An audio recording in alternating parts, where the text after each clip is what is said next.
Hey, what's up, VC? It's Steve again, Harmless Rebel, and it's time for another hard rock and heavy metal update. Let's just kind of jump into it. First up, this is an album I picked up from a member of the VC about a week ago, maybe 2 weeks ago. This is the EP from the band Hellion. This is the repress on what was the name of it? New Renaissance Records. It was originally, I believe, a 3-song EP. On this one, they added 3 additional songs to it. If you're not familiar with Hellion, Hellion's a kick-ass heavy metal band from the 80s. Female-fronted. Most of the female-fronted bands went more the glam route, I guess. Whereas Hellion and bands like Hellion and Holy Moses were just straight up metal. Ann Bolan, the singer of this band, I've always loved her voice. If you run across any of Hellion's albums, grab them. It's just, like I said, really kick-ass heavy metal. Next up, one of the Record Store Day releases that I grabbed. This is the Threat Is Real single from Megadeth. And the other song on here was Foreign Policy, both killer songs. I can't wait till my copy comes in. I pre-ordered it like 4 or 5 months ago when they did their crowdfunding event. I can't remember what the website it was done on, but and this was on white vinyl.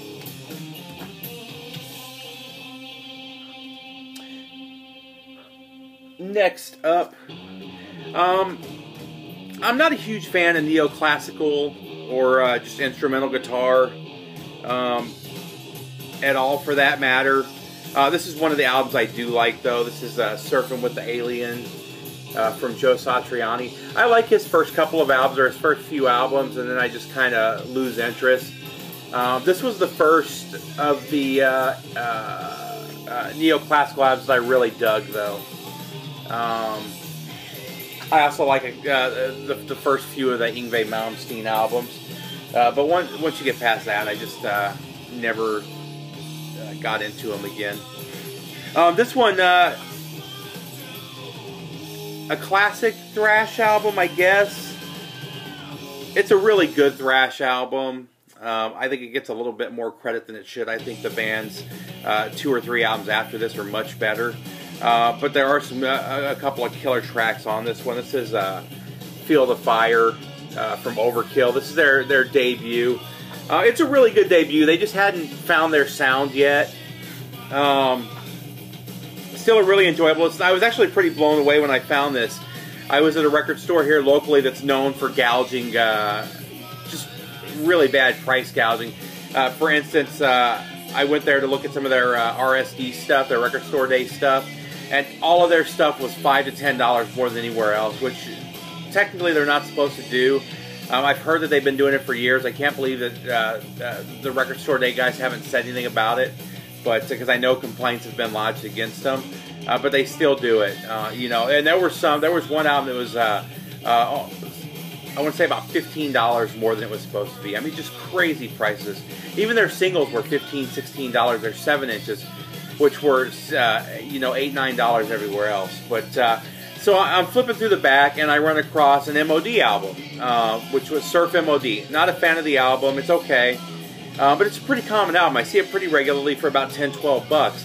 They had it marked for $35. It said in big print, rare heavy metal or something like that. So I'm flipping through Quiet Riot, 18 bucks, you know, just crazy prices. And when I get to this, and it says Overkill Repress, $11. The vinyl's in mint condition. The jacket's near mint, and it's a first pressing, 11 bucks. So, couldn't pass that up. It's a good album, don't get me wrong. It's just not as good as the albums that followed it. This was a kind of a cool find. This is a private press from a band called Last Licks. Tell All the World. Produced by Robert Ludwig.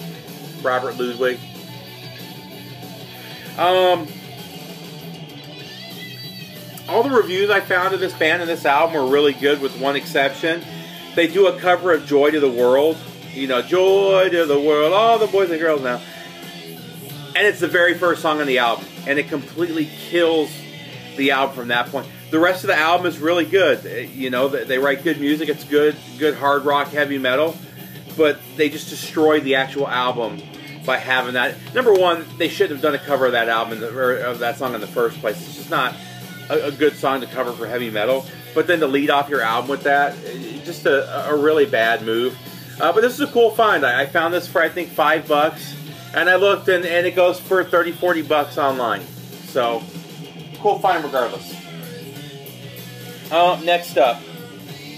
This is another one I found at that same store that overprices everything. This too was 11 bucks. I was kind of surprised. It's actually probably the worst album from this band, but there's still a couple tracks on here I really like, and the vinyl itself is in mint condition. This is Fight for the Rock from Savatage, and it's a gold stamp promo. Somebody wrote on it and stuff. Like I said, the vinyl is near mint. I mean, the vinyl's beautiful. There's some damage to the cover, but for 11 bucks, it was worth it. If you're not familiar with this band or with this album, Savatage went from writing a couple of amazing albums. They started getting popular, and I don't know if they did this or if the record label pushed them to do this, but they went more the glam pop metal route with this one, and it just completely bombed for them. It really ruined their credibility, hurt the band really bad. So what do? They follow it up with probably the best power metal album of all time. One of, probably the best 20 metal albums of all time. I love this album, Hall of the Mountain King. And then this one, oddly enough, is a gold stamp promo as well. I bought this one at another store, so it's kind of odd that they're both gold stamp promos. I paid $8 for this. Again, vinyl's in mint condition. It does have the saw cut out there, but just an amazing album. This one's an upgrade. The one I have wasn't in as good a condition, the sleeve or the vinyl. But if you haven't heard this, highly recommend picking this one up. This thing is an absolute classic from beginning to end. Next up. So, this one just... where do I go with this one? So this one was marked as heavy metal. It looks like glam metal, so I grabbed it. It's a band called Wild. The name of the album is Wild One. This is a weird album. It's like a mix of... If you take like a glam band like Motley Crue, and then have Billy Idol on vocals. The vocalist sounds like Billy Idol, but it's Billy Idol over glam rock, hard rock, and it's just weird. There's a couple songs that were cool, and then on the B side they do a couple of electro pop tracks, which make no sense to me whatsoever. They're not hard rock. I mean, it's just straight up synth pop, you know. Weird album. If you run across it, just steer past it. I mean, I paid $4 for it, and I feel like I paid too much. Next up, just an absolute classic, a very underrated band. A very highly influential band, too. And it's always surprised me that they don't get more love when people are talking about the real influential hard rock bands, blues rock bands of the late 60s and early 70s. But this is Twin Peaks from Mountain. I've wanted this album for quite a while, but every time I see it, it's marked at like 20, 25 bucks, which doesn't make sense to me. I think I paid like $8 for this one. But Leslie West, man, is just an absolutely amazing guitarist. Just straight up, really good blues riffs. Just a really good bluesy hard rock sound. Mountain. And anything by Mountain. I haven't heard anything from Mountain that I haven't loved all the way into the 80s. And I think had one album in the 90s that I really liked too. That may have just been Leslie West. It may not have been Under the Mountain moniker. This is another one I picked up. This is a cool song. So I went ahead and grabbed it. This is Hearing Aid, and it's a single for Stars. And it's got two versions, if I remember correctly, on here. Yeah, so you've got the extended version of the song on one side, and then the short version on the other, and then some news clips from the time. This is basically We Are the World with metal stars. And you had members of Dio, Wasp, Night Ranger, Dokken, Judas Priest, Motley Crue. Let's see who else. Twisted Sister, Journey, Vanilla Fudge, Iron Maiden, Spinal Tap. You know, and this is actually the UK press. I don't know if you can see the Vertigo swirl there. But I was flipping through some singles at 12-inch singles at one of my local stores. Something I never do at this particular store. And this was in there for $5, so I went ahead and grabbed it. Unfortunately, it's a little bit warped.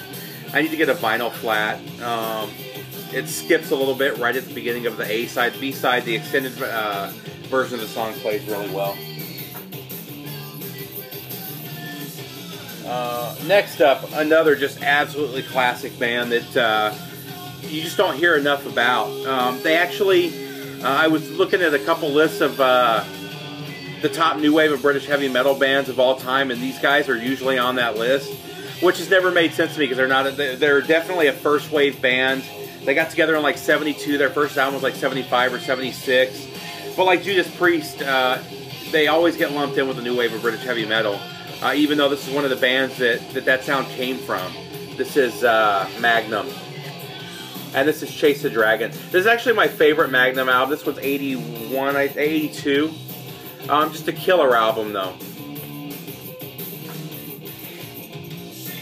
Next up, this one was, I ran across it for a good price. A lot of these I bought record store day deals. I didn't buy a lot of record store day albums this year, but all of the record stores I went to were having amazing deals. This one was marked off 40%. I saw this when they first got it about 6 months ago and just kind of passed up on it because I didn't know who it was. Or what it was, but then they had it on sale for $16 and I couldn't pass it up. This is a band called Striker. This album's from 1978. I believe I read it was recorded in '76 though, and it's a Japanese pressing. This is a really cool mix. It's listed as heavy metal, and in '78 it was probably considered heavy metal. Now we think of it as hard rock, but it's a really good mix of hard rock and glam, just right on that borderline. Really good album. If you run across this, grab it. It seems to be, you know, on Discogs there's a lot of people that have it on their want list. I actually added the Japanese pressing. It wasn't on there previously, but just a really cool album. Definitely worth having in your, if you're into hard rock, heavy metal, or glam, definitely worth having in the collection. Next up, another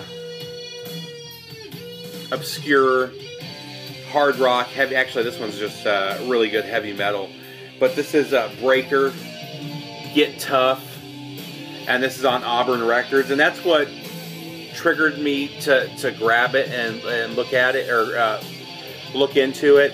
This is another album that was on sale. I actually saw this a few months ago and wanted to buy it, but they had it priced at $30, which, I mean, it goes for $40, $45. It's a pretty hard to find album, but I didn't want to pay that much for it. And then I went to it was an antique mall. I went back to the antique mall, and everything in that booth was marked off 50%. And I think I paid like $18.50 or $19 with tax. But really good heavy metal. I haven't heard anything on Auburn that I haven't liked. The first Shock Paris album, which I absolutely love, was on Auburn. I believe it's an Ohio-based label. And there's one or two other bands I've heard off of Auburn that I absolutely loved. And this is right in there with it. Just a killer album. Highly recommend picking this one up. It's hard to find though. Even the CD, from what I saw, the CD's even more obscure. It goes for like 50, 60 bucks. So, but if you run across anything from Breaker, I'd recommend grabbing it. I think they had 3 albums. Next up, another Record Store Day release that I picked up that I'm not sure why I picked it up, honestly. It's one of those things, I've heard stuff from the band and I've never liked it. And I was looking through the Record Store Day stuff and I grabbed it and I was like, you know what, I'll give them a chance. Listen to a full album. And honestly, I still just don't get it. This is Cannon from Sun.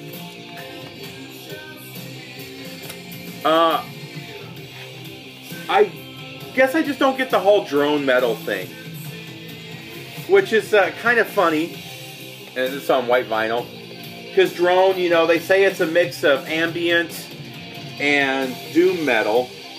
I love doom metal. I mean, we're listening to it in the background. I love ambient. If I'm going to listen to electronic music, it's going to be ambient. It's going to be Brian Eno, stuff like that. I don't get drone metal is basically taking a song and playing it slow as fuck. These songs are like 2-minute songs and they last 13 minutes. They crank up the sustain, they hit a note and they hold that note for like 2 minutes and then they hit it again and hold it for like 2 minutes. Even the vocals, they one word will take like 35 seconds to say. This is the only style of music, I think, a style of metal, if you would even call it that I just don't get, you know. There's a lot of stuff out there I don't like. I'm not a huge metalcore fan, post-hardcore, or any of the cores. There's a couple bands that I like, but as a whole, I'm not a fan of the genre. There's some of the brutal stuff that I don't like, but I get why people like them. I get the sound. As a musician, as somebody that loves music, I just can't, I don't get it. Somebody explain it to me. I just don't get it. And then I see that they do live shows, and I see people out there just getting into it, and they're sitting there in these robes, and they're just like,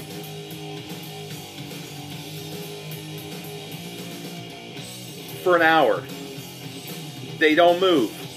Smoke, monk's robe, it does nothing for me. Speaking of what's playing in the background, we're listening to Iron Man, the band, and this is the album Black Knight.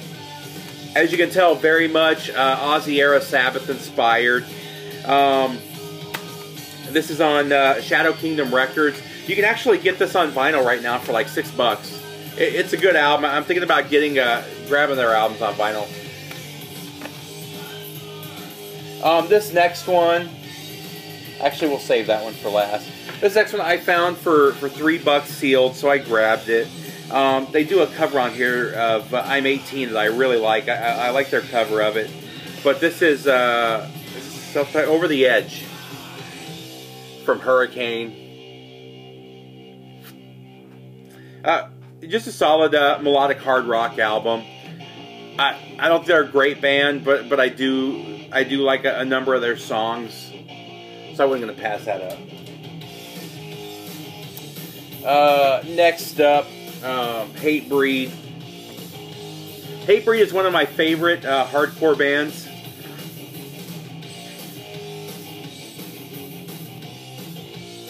And this is, I can't remember if this is their first or second album, but this is Satisfaction is the Death of Desire. And this one's on this really cool purple vinyl with, I don't even know what you call it. It's got some white and black elements in there too, though. This was a later repress, if I remember correctly. Like a 2005, 2006 repress. Killer album, though. I've liked everything that Hatebreed has put out. I'm a huge fan of the band. They are definitely a, what we would have called, I guess, I don't want to, they've kind of got their own sound. They're not really a crossover band. In the 80s, we had something called thrashcore, which was a different kind of crossover between hardcore and metal. And they don't really fit in that category, but they're definitely not modern metalcore. But it is definitely a heavy metal sound with those. It's New York hardcore, but heavier. I guess is the easiest way of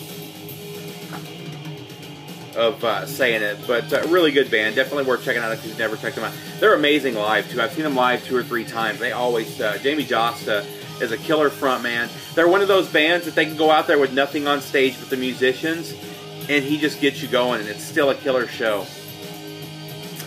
This last one is by far my favorite Japanese band. I saw them for the first time in 98 or 99 at a club called Club Milk. And Club Milk was the... I don't know if you guys remember, there was a cult in the 90s, that's in maybe 94, 95, that used, I think it was sarin gas in the subways. A bunch of people died from it. Club Milk was their headquarters. They took some company came in and bought it up. I mean, they had been thrown in jail and pretty much broken up at that point. I think they're back. There's elements of that group still around. But regardless, Club Milk was their headquarters, and they turned it into a heavy metal club. My buddy took me there. This was kind of my first taste of Japanese heavy metal. Obviously, I had heard bands like Loudness, but I mean live, in person. And this band took the stage, and let me tell you, the name of the band is Yellow Machine Gun.